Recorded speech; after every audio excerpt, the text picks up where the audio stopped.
नमस्कार दोस्तों, स्वागत है आपका हमारे YouTube चैनल जीके ट्रैकर पे। देखिए फ्रेंड्स, आज की वीडियो में हम बात करेंगे जो हमारी एक सीरीज है Uttarakhand GK previous year question series. इस सीरीज में हम उन जीके के क्वेश्चंस को यहाँ पे कवर करते हैं जो आपसे पहले भी उत्तराखंड की परीक्षाओं में पूछे गए हैं। इन क्वेश्चन से आपको ये भी आइडिया यहाँ पर हो जाता है किस टॉपिक से किस तरीके के कितने डिटेल क्वेश्चन आपसे परीक्षा में पूछे जा चुके हैं। यहां पर हम इन क्वेश्चंस को सिर्फ क्वेश्चन आंसर कवर नहीं करते, बल्कि इनके साथ जितने आपके एक्स्ट्रा फैक्ट जुड़े होते हैं, जितना पूरा कॉन्सेप्ट होता है, उसे भी समझते हुए यहां पर चलते हैं, जिससे आपका क्वेश्चन भी क्लियर होता रहे और आपका साथ साथ में रिवीजन भी यहां पर होता रहे। यह हमारा इस सीरीज का 11वां पार्ट है। अगर आपने इस सीरीज के प्रीवियस पार्ट्स को नहीं देखा है, आप उनको प्लेलिस्ट में जाके देख सकते हैं। तो चलिए दोस्तों, आज की क्लास को शुरू करते हैं। आज का हमारा पहला प्रश्न है, राष्ट्रीय कृषि बीमा योजना कब शुरू की गई थी? तो देखिए, जो इस तरीके के आपके फैक्ट बेस्ड क्वेश्चन होते हैं जिनमें आपका वर्ष होता है, जो हाल ही के कुछ वर्षों के होते हैं, उनमें आपको डेट सहित क्वेश्चन बनते हैं। जो राष्ट्रीय कृषि बीमा योजना है, इसकी शुरुआत होती है 22 जून 1999 से। ऑप्शन ए हमारा सही आंसर होगा। देखिए, 2 सालों में लगातार 2 योजनाएं इंपॉर्टेंट आई किसानों से संबंधित। एक आई 1998 में, एक आई 1999 में। 1999 में आई राष्ट्रीय कृषि बीमा योजना और 1998 में आई थी किसान क्रेडिट कार्ड योजना। ये दोनों योजनाएं बहुत बार परीक्षाओं में आपसे पूछी गई हैं। बताएं, किसान क्रेडिट कार्ड योजना कब आई? आप बताएंगे 1998। बताएं, राष्ट्रीय कृषि बीमा योजना कब आई? आप बताएंगे 1999। ठीक है। नेक्स्ट है हमारा, संयुक्त राष्ट्र की सुरक्षा परिषद में अस्थायी सदस्यों की संख्या कितनी होती है? देखिए, बात करते हैं जो संयुक्त राष्ट्र की सुरक्षा परिषद है, यानी यूएनएससी के बारे में, यूनाइटेड नेशन सिक्योरिटी काउंसिल। इसकी स्थापना होती है 1945 में। ठीक है। जो संयुक्त राष्ट्र है, इसके 6 इंपॉर्टेंट पार्ट्स हैं, 6 इंपॉर्टेंट अंग हैं। कौन कौन से हैं? इसमें आता है संयुक्त राष्ट्र महासभा, सुरक्षा परिषद, आर्थिक एवं सामाजिक परिषद, अंतर्राष्ट्रीय न्यायालय, संयुक्त राष्ट्र सचिवालय और प्रन्यास परिषद। तो यूएन के 6 इंपॉर्टेंट अंग हैं, उन्हीं में से एक अंग है यूएनएससी। इसे आपने याद करना है। ठीक है। कई बार आपको क्वेश्चन ऐसा दे देता है कि आपको 6 इन अंगों के नाम दे देगा, 4 और बोलेगा इनमें से कौन यूएन का पार्ट नहीं है। तो ये 6 इंपॉर्टेंट अंग हैं। अगर हम सुरक्षा परिषद की बात करते हैं, सुरक्षा परिषद में कुल सदस्यों की संख्या है 15। इसमें 10 सदस्य ऐसे हैं जो परमानेंट नहीं हैं और 5 सदस्य ऐसे हैं जो परमानेंट है। तो यहां पर आपसे पूछा गया है अस्थायी सदस्यों की संख्या। अस्थायी कितने हैं? 10 यहां पर आंसर हो जाएगा। ठीक है। अगर पूछेगा परमानेंट सदस्य कितने हैं, तब आप बताएंगे 5। और अगर पूछेगा कुल सदस्य कितने हैं सुरक्षा परिषद में, तब आप बताएंगे 15। इन तीनों नंबर को आपने याद करना है। ठीक है। कौन कौन से देश हैं जो सुरक्षा परिषद में परमानेंट मेंबर हैं? यह है आपके अमेरिका, रशिया, चाइना, ब्रिटेन और फ्रांस। ठीक है। दूसरी चीज, जो ये 10 आपके सदस्य हैं जो कि परमानेंट नहीं है, अस्थायी हैं, इनका कार्यकाल कितना होता है? कई बार यह भी क्वेश्चन बनता है। ये तो परमानेंट है 5, इन 10 को हर 2-2 साल के लिए जोड़ा जाता है। तो संयुक्त राष्ट्र सुरक्षा परिषद में जो अस्थायी सदस्य होते हैं, इनका कार्यकाल 2 वर्षों का होता है। इसको भी आपने याद करना है। ठीक है। नेक्स्ट है हमारा, किस संवैधानिक संशोधन अधिनियम के अंतर्गत लोकसभा के सदस्यों की संख्या 525 से बढ़ाकर 545 करी गई थी? तो कौन से संवैधानिक संशोधन के तहत यह संख्या बढ़ाई गई थी, 545 करी गई थी? यह की गई थी 31वां संविधान संशोधन। ऑप्शन डी सही उत्तर हो जाएगा। ठीक है। तो 545, और अभी वर्तमान में कितने के लिए चुनाव होते हैं? 543 पर चुनाव होते हैं। तो 31वें संविधान संशोधन के तहत यह संख्या बढ़ाई गई थी। यह वाला संशोधन कब किया गया था? यह संशोधन 1973 में किया गया था। ठीक है। इसको भी आपने याद करना है। नेक्स्ट है हमारा, इंडिया विंस फ्रीडम पुस्तक किसकी रचना है? तो इंडिया विंस फ्रीडम ये रचना है मौलाना अबुल कलाम आजाद की। काफी इंपॉर्टेंट रचना है, इसे आपने याद करना है। ये सभी क्वेश्चन उत्तराखंड के एग्जाम में आपसे पूछे जा चुके हैं, तो इनको लेकर के, इनसे जुड़े फैक्टों को लेकर के, इनसे रिलेटेड क्वेश्चंस को आपको जरूर कवर करना है आगामी पेपरों के लिए। नेक्स्ट है, निम्न में से एक औद्योगिक क्रांति का मुख्य था।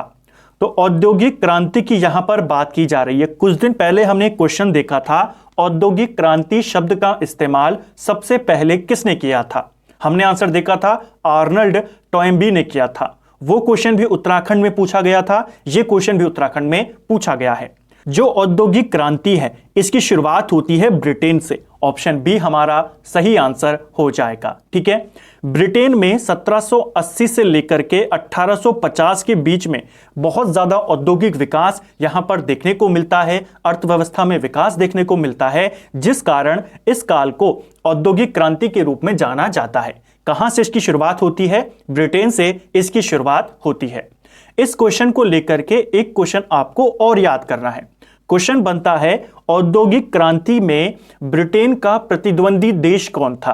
क्योंकि जब औद्योगिक क्रांति होगी, उद्योगों का विकास यहां पर शुरू हुआ, किसी न किसी देश के साथ तो ब्रिटेन की प्रतिद्वंदिता रही होगी। तो ये प्रतिद्वंदिता थी जर्मनी के साथ। इसको भी आपने याद करना है। ठीक है, औद्योगिक क्रांति के दौरान ब्रिटेन का प्रतिद्वंदी कौन था? जर्मनी था। ठीक है, नेक्स्ट है हमारा, निम्न में से किस सामाजिक धार्मिक आंदोलन ने दलित वर्ग के संबंध में आवाज उठाई थी? तो देखिए यहां पर आपको 4 धार्मिक और सामाजिक आंदोलन या जो संगठन है इनके बारे में बताया गया है। इनमें से कौन सा था जिसने दलित वर्ग के बारे में आवाज उठाई थी? सही आंसर है ऑप्शन डी, सत्यशोधक समाज। देखिए सत्यशोधक समाज की स्थापना 1873 में होती है। कौन इसकी स्थापना करते हैं? ज्योतिबा फूले इसकी स्थापना करते हैं। और इसका मेन उद्देश्य क्या था? दलित और निम्न जाति के लोगों का कल्याण करना। तो ये किसका उद्देश्य था? Option D, Satyashodhak Samaj. ठीक है, अगर हम बात करते हैं ब्रह्म समाज की, ब्रह्म समाज बनती है 1828 में। राजा राम मोहन राय इसकी स्थापना करते हैं। इसका उद्देश्य क्या था? इसका उद्देश्य था हिंदू समाज के अंदर, हिंदू धर्म के अंदर जो व्याप्त कुरीतियां थी उनको समाप्त करना। ठीक है, प्रार्थना सभा की बात करते हैं। प्रार्थना समाज या प्रार्थना सभा ये बनती है 1867 में। आत्माराम पांडुरंग इसके संस्थापक थे और इसका उद्देश्य क्या था? प्रार्थना और सेवा के द्वारा ईश्वर की पूजा करना। फिर आता है आर्य समाज, ये बना था 1875 में। दयानंद सरस्वती ने इसे बनाया था और इसका मेन उद्देश्य क्या था? वैदिक धर्म को पुनः शुद्ध रूप में स्थापित करना। इसको भी आपने याद करना है। ठीक है, और सत्यशोधक समाज हमने देखा 1873 में बना, ज्योतिबा फूले ने बनाया। दलित वर्ग और निम्न जाति के लोगों के लिए ये बनाया गया था। इन सब की आपसे अलग अलग पेपरों में स्थापना, संस्थापक सारी चीजें पूछी जाती हैं। ठीक है, नेक्स्ट है हमारा, संविधान का 42वां संविधान संशोधन की सिफारिश करने वाली समिति का नाम क्या है? तो देखिए 42वां संविधान संशोधन, हमारे संविधान में कई सारे संशोधन हुए, 100 से ज्यादा संशोधन हो चुके हैं। सबसे इंपॉर्टेंट अगर एक संशोधन की बात हो वो 42 वाले को माना जाता है। ठीक है, 42 वाले को लघु संविधान भी बोला जाता है। क्वेश्चन बनता है, किस संवैधानिक संशोधन को मिनी कॉन्स्टिट्यूशन यानी लघु संविधान कहा जाता है? तो 42 वाले को कहा जाता है। ये वाला संविधान संशोधन 1976 में होता है और किस समिति की सिफारिशों को इसके तहत लागू किया गया? ये थी स्वर्ण सिंह समिति। तो देखिए ये क्वेश्चन आपसे पहले भी बनता है, मौलिक कर्तव्यों को किसके तहत जोड़ा गया? आप बताते हैं 42वां संशोधन 1976, तो इसी के तहत आया है। तो ये स्वर्ण सिंह समिति से जुड़ा हुआ है। ठीक है, इस संशोधन के तहत जो स्वर्ण सिंह समिति थी उनकी सिफारिशों को यहां पर लागू किया गया, जिसके तहत मौलिक कर्तव्यों को संविधान में जोड़ा गया। संविधान में भाग 4 क को यहां पर जोड़ा गया, 51 का संविधान में जोड़ा गया। इसके अलावा संविधान की प्रस्तावना में 3 नए शब्द जोड़े गए, समाजवादी, पंथ निरपेक्ष और अखंडता शब्द को संविधान की प्रस्तावना में जोड़ा गया। किस संशोधन के तहत? 42वां संशोधन 1976 के तहत। ठीक है, इसी संवैधानिक संशोधन के तहत यह प्रावधान किया गया कि कैबिनेट की सलाह राष्ट्रपति को माननी ही पड़ेगी। किसके तहत किया गया? 42वां संशोधन। इसी के तहत यह प्रावधान किया गया कि अगर संविधान में कोई संवैधानिक संशोधन होता है उसे न्यायालय में जांच उसकी नहीं हो सकती। इसी संवैधानिक संशोधन के तहत जो लोकसभा थी और जो राज्यों की विधानसभा थी उनके कार्यकाल को 5 वर्ष से बढ़ाकर 6 वर्ष कर दिया गया। इसको भी आपने याद करना है। हालांकि बाद में 44वां संशोधन होता है 78 में, वापस 6 से 5 कर दिया जाता है। इसी संशोधन के तहत ये प्रावधान किया गया कि जो इमरजेंसी लागू होगी, ऐसा नहीं है कि अगर लागू होगी तो पूरे देश में एक साथ होगी। इसके तहत ये प्रावधान किया गया कि इमरजेंसी देश के किसी एक भाग में भी लागू कर सकते हैं। ये सारी चीजें इसी के तहत की गई और इसी के तहत कुछ विषयों को राज्य सूची से निकालकर सामवर्ती सूची में डाल दिया गया, जिसमें शिक्षा, वन ये आपके प्रमुख थे। ठीक है, नेक्स्ट है हमारा, निम्नलिखित में से कौन हर्षवर्धन का दरबारी था? तो देखिए 4 इंपॉर्टेंट व्यक्तियों के नाम यहां पर दिए गए हैं, आपको बताना है इनमें से कौन हर्षवर्धन का दरबारी कवि था। ये क्वेश्चन भी पेपर में आया है। एक एक करके इनकी बात करते हैं। देखिए अश्वघोष और नागार्जुन ये दोनों किसके दरबारी थे?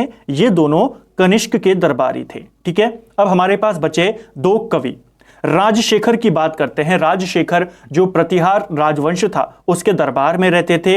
एक राजा था प्रतिहार, महिपाल उसका नाम था, इसके दरबारी थे राजशेखर।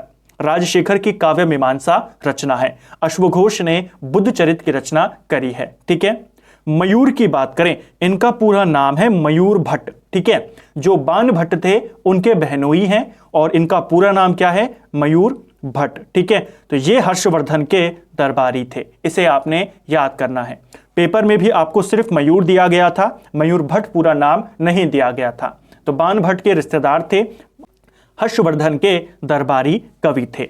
इनकी एक इंपॉर्टेंट रचना है सूर्य शतक। किसकी रचना है? मयूर भट्ट की रचना है। ठीक है, नेक्स्ट है हमारा, इंडियन सिविल सर्विस में सुभाष चंद्र बोस का चयन कब हुआ था? तो देखिए सुभाष चंद्र बोस ने भी जो आईसीएस की उस समय परीक्षा होती थी, इंडियन सिविल सर्विस, जिसको इंपीरियल सिविल सर्विस भी बोला जाता था, यानी आज का आईएएस, कल भी हमने इसके बारे में बात करी थी। तो देखिए उसी से आपका दूसरा क्वेश्चन भी पेपर में बना था। सुभाष चंद्र बोस का चयन होता है 1920 में। ऑप्शन बी सही उत्तर हो जाएगा। 1919 में सुभाष चंद्र बोस इस परीक्षा की तैयारी के लिए लंदन चले जाते हैं और अगले ही साल 1920 में इस परीक्षा में उनको 4थी रैंक यहां पर मिलती है और उनका सिलेक्शन हो जाता है। हालांकि अगले ही साल 1921 में वो अपना त्यागपत्र दे देते हैं। इसको भी आपने याद करना है। ठीक है, सुभाष चंद्र बोस का जन्म कब हुआ था? डेट सहित पूछा जाता है। 23 जनवरी 1897 को उड़ीसा के कटक में इनका जन्म हुआ था। ठीक है, नेक्स्ट है हमारा, भारत में एटीएम की शुरुआत कब हुई थी?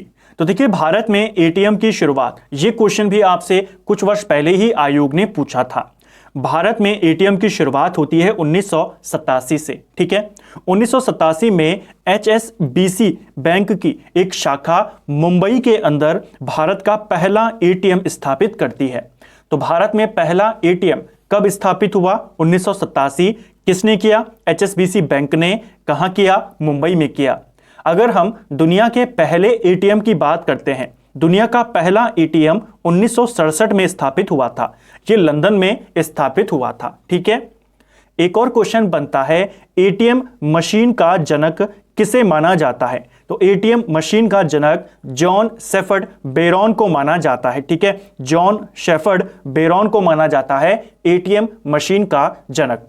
इसकी फुल फॉर्म भी आपसे पेपर में पूछी जाती है, ऑटोमेटेड टेलर मशीन इसका पूरा नाम है। ठीक है, ऑटोमेटेड टेलर मशीन इसका पूरा नाम है। ठीक है, नेक्स्ट है हमारा, निम्नलिखित में से किस से होकर कोंकण रेल मार्ग गुजरता है? देखिए कोंकण रेल मार्ग बहुत इंपॉर्टेंट ये रेल मार्ग है, आपसे पूछा जाता है। आज़ादी के बाद भारत के द्वारा जो बनाए गए प्रोजेक्ट्स हैं, बुनियादी ढांचे हैं, उनमें सबसे बड़ी परियोजना माना जाता है कोंकण रेलवे मार्ग को। ये आपके पश्चिमी घाट से गुजरती है। ऑप्शन बी हमारा सही आंसर हो जाएगा। ठीक है, महाराष्ट्र, गोवा, कर्नाटक इनको आपस में ये जोड़ती है। ठीक है, इसकी पूरी लंबाई कितनी है? लगभग 741 किलोमीटर की ये पूरी रेल लाइन है। इसको शुरू किया गया था 1998 में। उस समय जो प्रधानमंत्री थे अटल बिहारी वाजपेयी, उनके द्वारा इस रेलवे को शुरुआत इसकी करी गई थी। तो इसको आपने याद करना है। क्वेश्चन बनता है, आपको यहां से पूछा जाएगा। ठीक है, किसके मध्य से होकर गुजरती है? पश्चिमी घाट। पश्चिमी घाट को सह्याद्री भी कहते हैं। ठीक है, नेक्स्ट है हमारा, निम्न नदियों में से किस नदी को चीन का शोक कहा जाता है? तो कुछ दिन पहले हमने क्वेश्चन देखा था उत्तराखंड में ही, जो आपसे पूछा गया था कि चीन का शोक कहे जाने वाली हांगो नदी किस समुद्र में गिरती है, किस जगह पर गिरती है, ऐसा क्वेश्चन था। दूसरे पेपर में आयोग ने क्वेश्चन बनाया चीन का शोक किसे कहते हैं? तो क्वेश्चन एक जैसे ही होते हैं, रिपीटेड होते हैं, अगली बार आपसे वो कुछ चीजें और पूछ लेता है। तो चीन का शोक हांगो नदी को बोला जाता है। यह नदी पीला सागर में गिरती है, इसीलिए इसे पीली नदी के नाम से भी जाना जाता है। दुनिया की सबसे ज्यादा विश्वासघाती नदी माना जाता है हांगो नदी को। ठीक है, नेक्स्ट है हमारा, निम्नलिखित में से किस मंडल में ओजोन परत स्थित है? तो देखिए, ओजोन परत जो होती है ये आपके समताप मंडल में पाई जाती है। ऑप्शन सी सही उत्तर हो जाएगा। ठीक है, जो आपका समताप मंडल होता है, शोभ मंडल के ऊपर का क्षेत्र होता है। जब पृथ्वी है, पृथ्वी से ऊपर का जो पहला क्षेत्र आता है वो शोभ मंडल है। सारी जो मौसमी घटनाएं होती हैं, बारिश, तूफान, सारी मौसमी क्रियाएं इसी शोभ मंडल में होती हैं। इसके बाद का जो इलाका है ये आपका समताप मंडल कहलाता है। यहां पर मौसमी घटनाएं ना के बराबर होती हैं। सारे जो विमान आपके उड़ते हैं वो इसी मंडल में उड़ते हैं। ठीक है, और इसी मंडल में पाई जाती है ओजोन परत। इसे आपने याद करना है। ओजोन परत का कार्य क्या है? ओजोन परत सूर्य से जो पैराबैंगनी किरणें आती हैं उनको डायरेक्ट पृथ्वी पर आने से रोकती हैं। ठीक है, जिसकी वजह से स्किन कैंसर से बचा जाता है। नेक्स्ट है हमारा, किर्गिज जनजाति निम्न में से किसके निवासी हैं? देखिए, किर्गिज या कहीं पर इनको किर्गिज भी लिखा जाता है। ठीक है, तो किर्गिज हो या किर्गिज हो, ये किस जनजाति है, कौन सी जनजाति है, कहां पाई जाती है, ये आपने बताना है। तो किर्गिज जनजाति आपके मध्य एशिया में पाई जाती है। ऑप्शन डी सही आंसर हो जाएगा। इनका एक क्वेश्चन हमने और देखा था कि इनके आवास को क्या बोला जाता है? युर्त इनके आवास को बोला जाता है। ठीक है, कुछ इंपॉर्टेंट जनजातियां जो आपसे पूछी जाती हैं पेपरों में, कॉन्गो बेसिन में कौन सी जनजाति पाई जाती है? तो पिग्मी जनजाति आपने पढ़ी होगी, ये आपके कॉन्गो बेसिन में पाई जाती है। कालाहारी मरुस्थल में बुशमैन जनजाति पाई जाती है। ठीक है, आर्कटिक टुंड्रा क्षेत्र में कौन सी जनजाति पाई जाती है? तो यहां पर पाई जाती है इनुइट जो जनजाति है वो यहां पाई जाती है। और मध्य एशिया में हमने देखा किर्गिज या किर्गिज जनजाति पाई जाती है। इसके अलावा एक और इंपॉर्टेंट जनजाति है जो पेपरों में कई बार आती है, वेदास जनजाति। ये आपके श्रीलंका में पाई जाती है। एक और है माओरी जनजाति, ये आपके न्यूजीलैंड में पाई जाती है। ठीक है, एक है आपकी मसाई जनजाति, ये आपकी कीनिया में पाई जाती है, जो पूर्वी अफ्रीका है वहां पाई जाती है। ठीक है, एक है आपकी सेमांग या सकाई जनजाति, ये आपके मलेशिया में पाई जाती हैं। इनको भी आपने याद करना है, क्वेश्चन बन जाता है। ठीक है, नेक्स्ट है हमारा, निम्नलिखित पौधों में से कौन बायोडीजल पौधा है? तो बायोडीजल के लिए किस पौधे का इस्तेमाल किया जाता है? ये क्वेश्चन उत्तराखंड में कई बार आया है। तो बायोडीजल के लिए हम जेट्रोफा की खेती करते हैं, आपने पढ़ा होगा, परीक्षा वाणी में भी आपको मिल जाएगा। तो बायोडीजल के लिए जेट्रोफा, और जेट्रोफा को ही बोला जाता है रतन ज्योत। ऑप्शन बी सही उत्तर यहां पर हो जाएगा। ठीक है, नेक्स्ट है हमारा, निम्नलिखित में से किस चार्टर अधिनियम के द्वारा भारत आने की ईसाई मिशनरियों को बिना रोक टोक आज्ञा प्रदान की गई थी? यानी जो ईसाई मिशनरीज थे उनको भारत आने की अनुमति कब दी गई, और भारत में ईसाई धर्म के प्रचार प्रसार की अनुमति कब दी गई? ये दी गई चार्टर अधिनियम 1813 का तहत। ठीक है, जो 1813 का चार्टर एक्ट था, इसके तहत कई सारे महत्वपूर्ण निर्णय यहां पर लिए गए थे जो आपसे पूछे जाते हैं। उन्हीं में से एक निर्णय था कि जो ईसाई मिशनरीज थे इनको ये अनुमति दी गई कि आप भारत जा सकते हैं और भारत में ईसाई धर्म का प्रचार प्रसार कर सकते हैं। और क्या क्या डिसीजन इसके तहत लिए गए? इसके डिसीजन पहला ये लिया गया, ईस्ट इंडिया कंपनी के भारत के साथ व्यापार का जो एका अधिकार था उसे समाप्त कर दिया गया। ठीक है, यानी अब कोई भी व्यक्ति भारत में जाके डायरेक्ट व्यापार कर सकता है। अभी तक ऐसा था कि अगर आपको भारत में व्यापार करना है, अपना कोई बिजनेस चलाना है, तो आपको कंपनी के थ्रू ही जाना होगा, कंपनी के माध्यम से ही करना होगा। दूसरा जो निर्णय लिया गया वो ये था, कंपनी का 20 वर्षों के लिए एका अधिकार उनका बढ़ा दिया गया। पूरा अधिकार तो खत्म कर दिया था, लेकिन सिर्फ 2 जगहों पर, एक चाय के व्यापार में और चाइना के साथ व्यापार में, इन दोनों में अभी भी कंपनी को एका अधिकार दिया गया और उसे 20 साल के लिए बढ़ा दिया गया। ठीक है, तीसरा निर्णय यह लिया गया कि इस अधिनियम के तहत भारत में शिक्षा पर हर साल 1 लाख रुपए खर्च किए जाएंगे। यह प्रावधान भी किसके तहत आया? इसी 1813 के अधिनियम के तहत आया। इन तीनों निर्णयों को आपने यहां पे याद करना है। ठीक है, नेक्स्ट है हमारा, निम्नलिखित में से किसने पाकिस्तान प्रस्ताव तैयार किया था? देखिए, पाकिस्तान प्रस्ताव की अगर हम बात करते हैं, इसको तैयार किया था सिकंदर हयात खान ने। ऑप्शन सी सही उत्तर हो जाएगा। देखिए, मुस्लिम लीग का एक फेमस अधिवेशन होता है लाहौर अधिवेशन। यह अधिवेशन होता है 1940 में। इस अधिवेशन में 23 मार्च को एक यहां पर प्रस्ताव पेश किया जाता है जिसको लाहौर प्रस्ताव कहा जाता है। ठीक है, बाद में इसी प्रस्ताव को पाकिस्तान प्रस्ताव भी बोला गया। तो मुस्लिम लीग के अधिवेशन में पाकिस्तान प्रस्ताव ये आया था 23 मार्च 1940 को। ठीक है, और इस प्रस्ताव को तैयार किसने किया था? सिकंदर हयात खान ने इसे तैयार किया था। और इसी अधिवेशन में पहली बार एक अलग राष्ट्र पाकिस्तान की मांग यहां पर करी गई। क्वेश्चन बनता है, मुस्लिम लीग के द्वारा किस अधिवेशन में मुस्लिम राष्ट्र पाकिस्तान की मांग की गई? 23 मार्च 1940 का लाहौर अधिवेशन। 23 मार्च की तिथि इतनी इंपॉर्टेंट यहां पर थी कि 1943 में 23 मार्च को पाकिस्तान दिवस के रूप में भी मनाया गया। इसे भी आपने याद करना है, यहां से क्वेश्चन बन जाता है। ठीक है, तो पाकिस्तान प्रस्ताव की रूपरेखा, उसका फॉर्मेट किसने बनाया था? सिकंदर हयात खान ने बनाया था। ठीक है, नेक्स्ट है, निम्नलिखित गुप्त शासकों में किस शासक को लिच्छवी दोहित्र के नाम से जाना जाता है? तो देखिए, लिच्छवी दोहित्र यानी लिच्छवी का पुत्र के नाम से यह जाना जाता है समुद्रगुप्त को। ऑप्शन डी सही उत्तर यहां पे हो जाएगा। अगर हम समुद्रगुप्त की बात करते हैं, देखिए लिच्छवी दोहित्र इसको बोला जाता है क्योंकि समुद्रगुप्त किसके उत्तराधिकारी थे? ये चंद्रगुप्त प्रथम के उत्तराधिकारी थे। गुप्त नरेश जो थे चंद्रगुप्त प्रथम, इनके उत्तराधिकारी कौन थे? समुद्रगुप्त।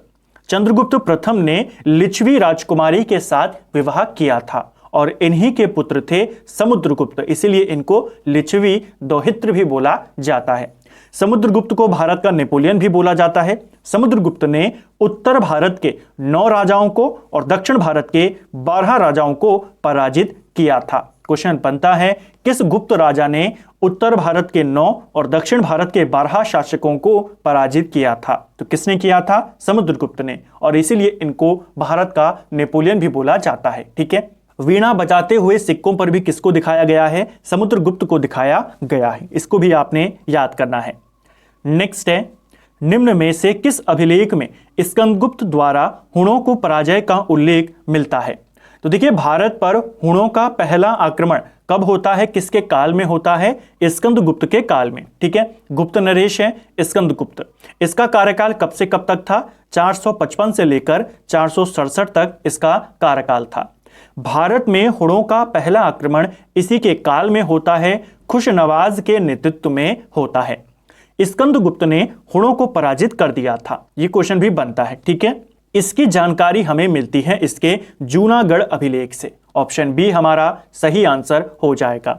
स्कंदगुप्त का जो जूनागढ़ अभिलेख है और इसका एक और अभिलेख है जिसको हम कहते हैं भीतरी अभिलेख, इन दोनों अभिलेखों से हमें जानकारी मिलती है कि भारत पर हुणों का जो पहला आक्रमण हुआ वो इसके काल में हुआ और इसी ने हुणों को पराजित किया था। इसको भी आपने याद करना है। ठीक है, नेक्स्ट है हमारा 1935 का अधिनियम एक ऐसी मोटर है जिसमें अनेक ब्रेक हैं लेकिन इंजन नहीं है। यह कथन किसने कहा था?